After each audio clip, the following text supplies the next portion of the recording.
Shalom, salam dalam damai sejahtera Tuhan Yesus Kristus untuk rekan-rekan sekalian. Pada saat ini renungan saya beri judul uang. Firman Tuhan diambil dari 1 Timotius 6 ayat 10 yang berbunyi, karena akar segala kejahatan ialah cinta uang. Sebab oleh memburu uanglah beberapa orang telah menyimpang dari iman dan menyiksa dirinya dengan berbagai-bagai duka.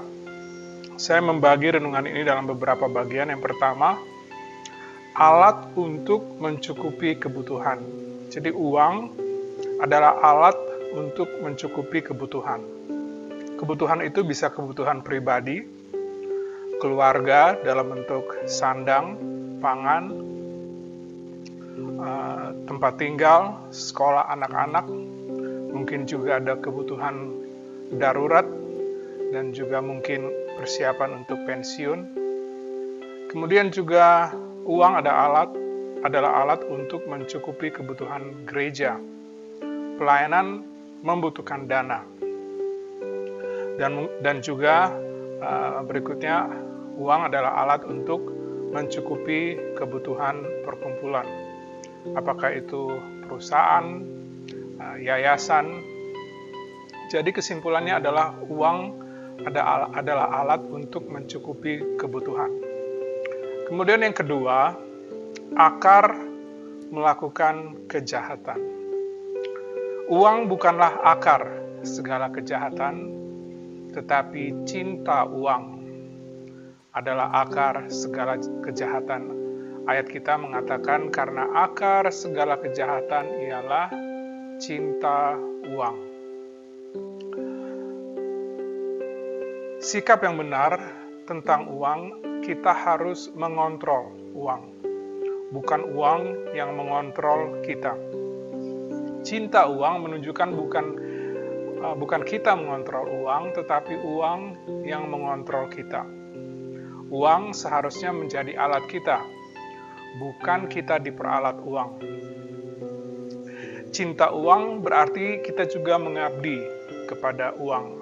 Ada satu perumpamaan atau perkataan yang Tuhan Yesus katakan di Matius 6 ayat 24, tak seorang pun dapat mengabdi kepada dua tuan, karena jika demikian ia akan membenci yang seorang dan mengasihi yang lain, atau ia akan setia kepada yang seorang dan tidak mengindahkan yang lain.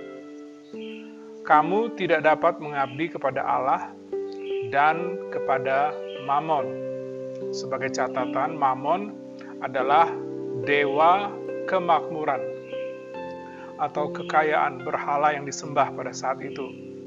Dan juga sebagai catatan, kata money, yaitu uang dalam bahasa Inggris, mempunyai kata dasar yang sama dengan kata uang dalam bahasa Aramaik, yaitu mamona atau mamon.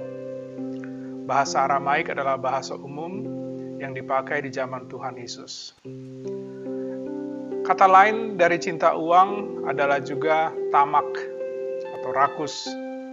Ketamakan adalah sikap yang tidak pernah puas dengan uang yang ada, ingin mempunyai lebih banyak lagi.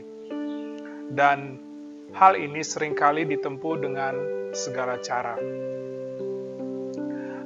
Sebagai catatan, kata-kata karena akar segala kejahatan ialah cinta uang, maka segala kejahatan itu dapat berupa masalah dalam pernikahan, masalah dalam rumah tangga atau keluarga, tindakan-tindakan yang melanggar hukum, korupsi, penggelapan uang, mencuri, relasi kerja dengan teman usaha menjadi rusak, kemudian ada iri hati, kemudian rela untuk menipu atau berbohong demi mendapatkan uang.